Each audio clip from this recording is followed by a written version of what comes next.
The mirror never lied to Celeste Warner, but this morning it revealed something that made her blood run cold. Her weathered fingers traced the small dent beneath her chin, a strange depression in her flesh that had not been there just days before. At 78, she had grown accustomed to her body's small betrayals, but this felt different. This felt alive. The morning sun streamed through her bathroom window in Oak Ridge, Connecticut, casting shadows that made the mysterious mark look even more ominous. How could something so small fill her with such overwhelming dread? What terrified her most was not the mark itself, but the growing certainty that her carefully maintained independence was about to crumble. Welcome to Story Mini, where I share real stories with unexpected twists. If you like what you hear, please hit subscribe and give me a thumbs up. It really means a lot to me. Now, let's begin this story. Celeste Warner had spent 50 years perfecting the art of self-reliance. Her small colonial house on Maple Street stood as testament to this philosophy. Every flower bed precisely weeded, every room meticulously maintained, every detail managed without asking for help from a soul. This Tuesday morning in June started like any other, with Celeste tending to her prize-winning roses before the Connecticut heat became unbearable. The routine was sacred. Wake at 6, coffee black, check the garden, then tackle whatever needed doing. At 78, she moved with the purposeful efficiency of someone who had spent decades as an army nurse, later caring for her late husband Richard through his final illness. Independence was not just a preference for Celeste, it was her identity. That was why the small dent beneath her chin felt like such a betrayal. She had first noticed it 3 days ago while applying her nightly cold cream. Just a tiny depression, about the size of a dime, nestled in the soft tissue below her jawline. Strange, but not alarming. Bodies changed at her age, but this morning, examining it in the harsh bathroom light, the dent seemed larger. The skin around it felt warm, almost feverish. "Probably nothing," she murmured to her reflection, though her nurse's training whispered otherwise. The phone rang as she was finishing her morning coffee. Her granddaughter Tessa's cheerful voice filled the kitchen. "Morning, Grandma. Just checking on those final wedding guest counts." Celeste smiled genuinely for the first time that day. Tessa's wedding was 3 months away, and Celeste had secretly been dipping into her savings to ensure her only grandchild would have the celebration she deserved. The girl worked as a third-grade teacher, and her fiancé, Victor, was a local veterinarian. Good people, but not wealthy. "Everything's on track, sweetheart. 87 confirmed guests, and the final payment to the caterer goes out today." "Grandma, you really don't need to contribute so much." "Nonsense." Celeste's tone brooked the argument. "What else am I saving for? A world cruise? This brings me joy." After hanging up, Celeste absently touched the dent again. It definitely felt larger. More concerning was the dull ache that had developed, radiating along her jawline whenever she pressed the area. She caught herself touching it repeatedly during her morning routine, making the bed, watering the houseplants, sorting through wedding vendor correspondence. By noon, the simple act of chewing lunch sent sharp pains through her jaw. The dent now looked angry and red in the bathroom mirror. Celeste Warner, who had diagnosed battlefield injuries and managed medical emergencies for 3 decades, could no longer pretend this was nothing. but calling the doctor meant admitting something was wrong. It meant potentially becoming the kind of elderly person who constantly complained about aches and pains. Worse, it might mean disrupting Tessa's wedding preparations during the most crucial planning phase. She compromised by calling Dr. Miller's office and scheduling an appointment for the following week. Just a routine checkup, she told the receptionist. Nothing urgent. That afternoon, while addressing wedding invitations at her kitchen table, Celeste found herself researching skin conditions on her old laptop. The search results only amplified her growing anxiety. Cysts, infections, worse possibilities she refused to let herself consider. Each article seemed more frightening than the last. The doorbell interrupted her spiral into medical websites. Tessa stood on the front porch, holding a box of wedding cake samples and wearing that concerned expression she had inherited from her grandfather. "I brought dessert for our tasting session," Tessa announced, then paused. "Grandma, you keep touching your neck. What's wrong?" Under her granddaughter's persistent questioning, Celeste reluctantly revealed the dent. Tessa's sharp intake of breath was not reassuring. "That's not small, and it looks inflamed. How long has this been there?" "Just a few days. I'm sure it's nothing serious. We're calling Dr. Miller right now." "I already scheduled." "For when?" "Next Tuesday." Tessa pulled out her phone with the determination of someone who spent her days managing unruly 8-year-olds. "I'm calling to move that up. This can't wait." Celeste watched her granddaughter pace the kitchen while arguing with the medical receptionist, feeling a familiar mixture of gratitude and frustration. This was exactly what she had hoped to avoid, becoming a source of worry, disrupting other people's lives with her problems. But as Tessa hung up with a satisfied smile and announced she had secured an emergency appointment for the next morning, Celeste felt something else, too. Relief. The burden of carrying this fear alone had been heavier than she cared to admit. That evening, as they shared cake samples and finalized seating charts, the dent throbbed with increasing intensity. Celeste applied ice, packs, and tried to focus on wedding details, but her mind kept drifting to worst-case scenarios. What if this was serious? What if treatment interfered with the wedding? What if she became too sick to care for herself? The questions circled in her mind like vultures as she lay in bed that night, one hand unconsciously covering the mysterious mark that had appeared to change everything. Sometimes the most ordinary days hide extraordinary challenges beneath their familiar surfaces. Dr. Miller's examination the next morning confirmed Celeste's worst fears while providing no answers. His usually reassuring bedside manner cracked as he probed the inflamed area with increasingly furrowed brows. "Eleanor, I need to refer you to a specialist immediately. This doesn't look like typical age-related changes." The word "immediately" sent ice through Celeste's veins. In medical terms, immediate meant serious. It meant the comfortable buffer of time she had hoped for was gone.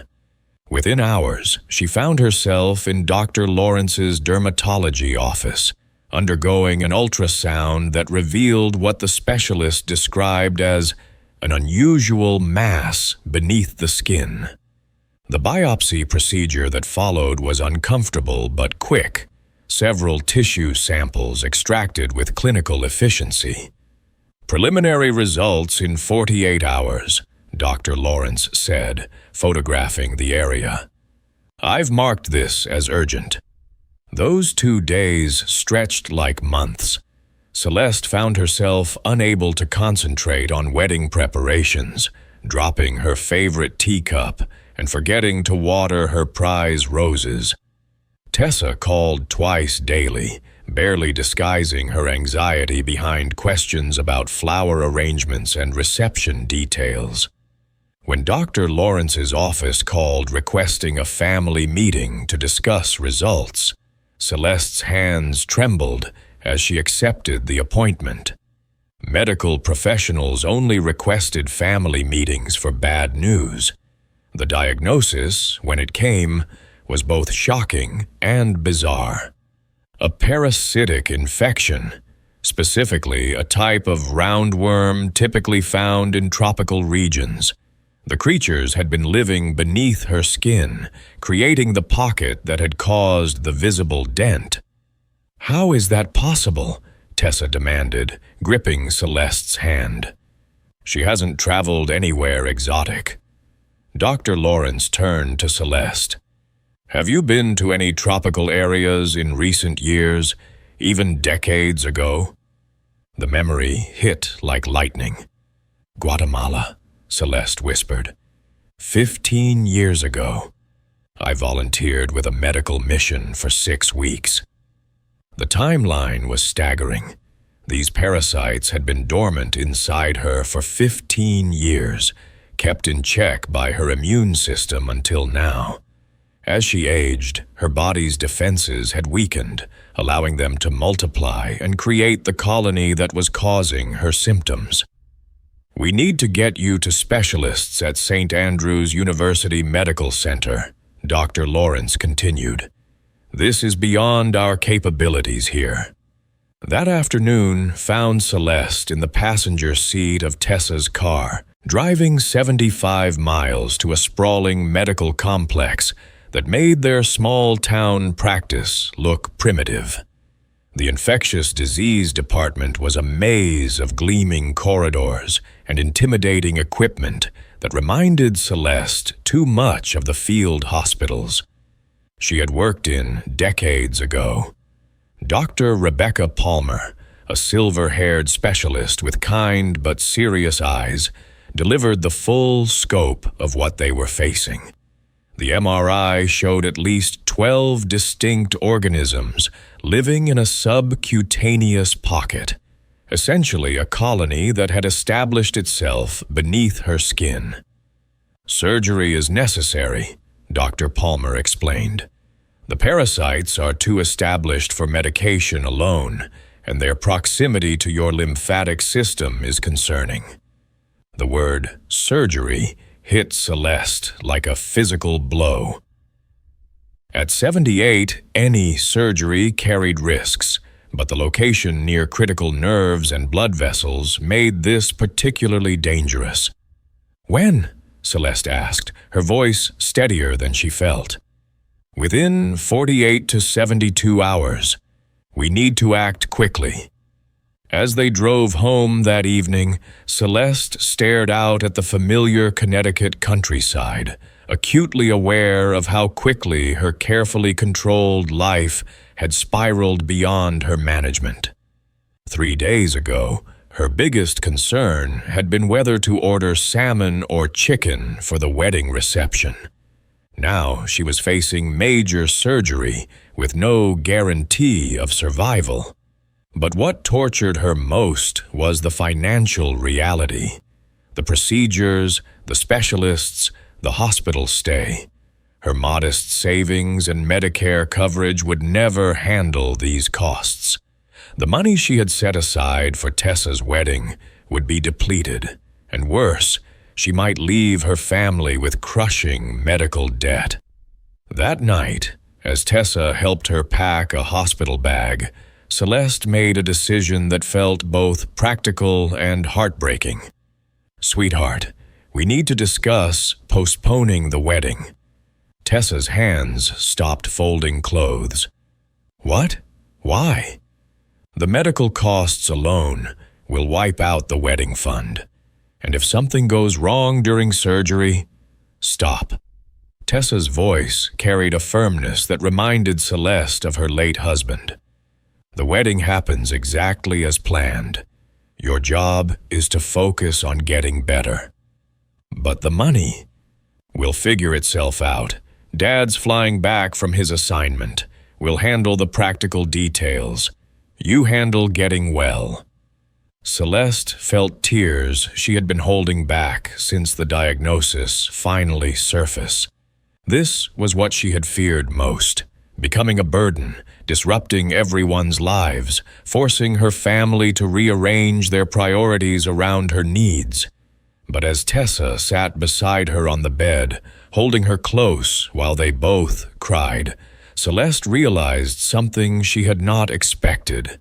Being cared for did not feel as diminishing as she had imagined. It felt like love. The phone rang then, her son calling from Sudan, where he worked with Doctors Without Borders. Thomas had managed to arrange emergency leave and was already en route home.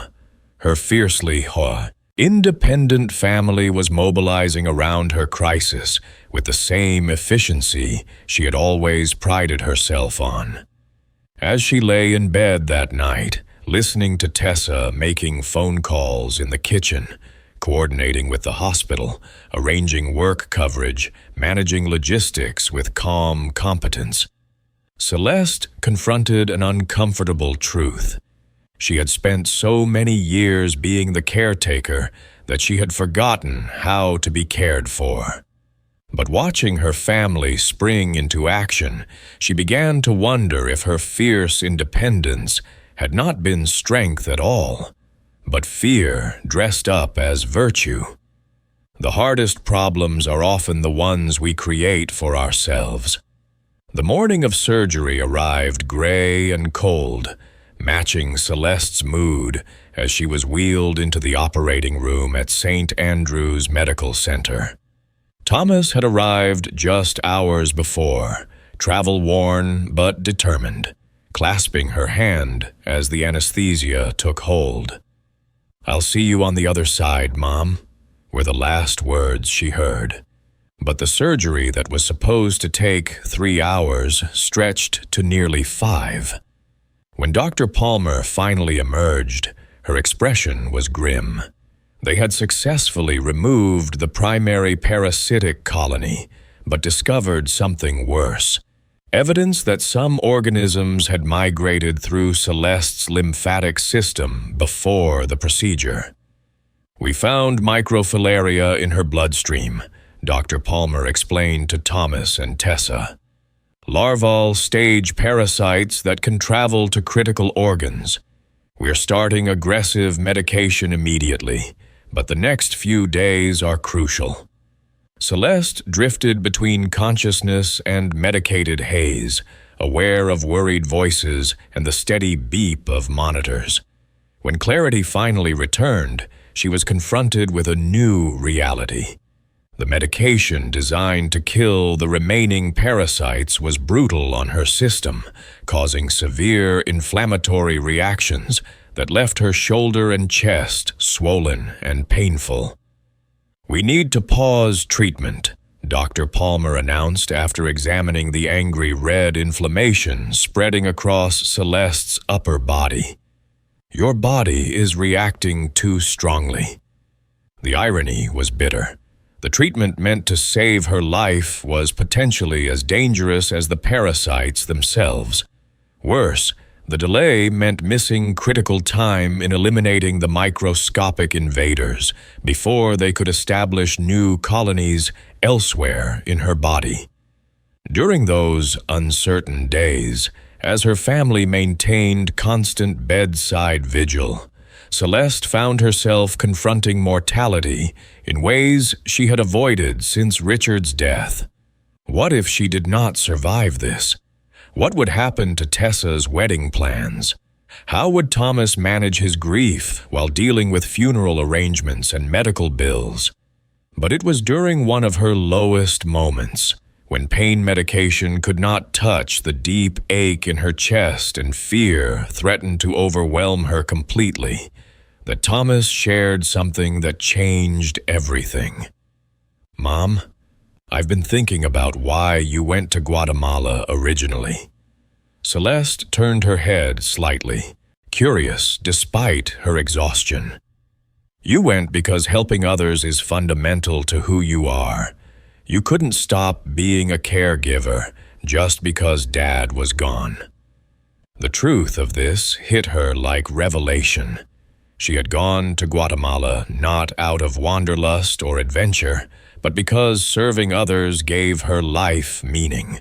The very trip that had infected her with parasites had also been an expression of her deepest values. "So, why," Thomas continued gently, "is it so hard to let people care for you now?" The question hung in the sterile hospital air, challenging everything Celeste believed about strength and independence. She had spent her entire life being needed, being useful, being the one others relied upon. The idea of reversing those roles felt like losing her identity entirely. But as she watched Thomas sleeping in the uncomfortable hospital chair, having abandoned his humanitarian work to be here, and Tessa arriving each morning with fresh flowers and determined optimism despite her own exhaustion, Celeste began to see something she had missed. Allowing others to care for her was not burden, it was gift. It gave her family the opportunity to express their love actively, to be useful in her time of need, to find their own meaning in service to someone they cherished. When Dr. Palmer restarted her treatment protocol 3 days later, using a modified approach with lower doses and different medications, Celeste faced it with new resolve. Not just to survive for herself, but to heal for the people who loved her enough to rearrange their lives around her crisis. The breakthrough came gradually, blood tests showing declining parasite counts, inflammation subsiding, energy slowly returning.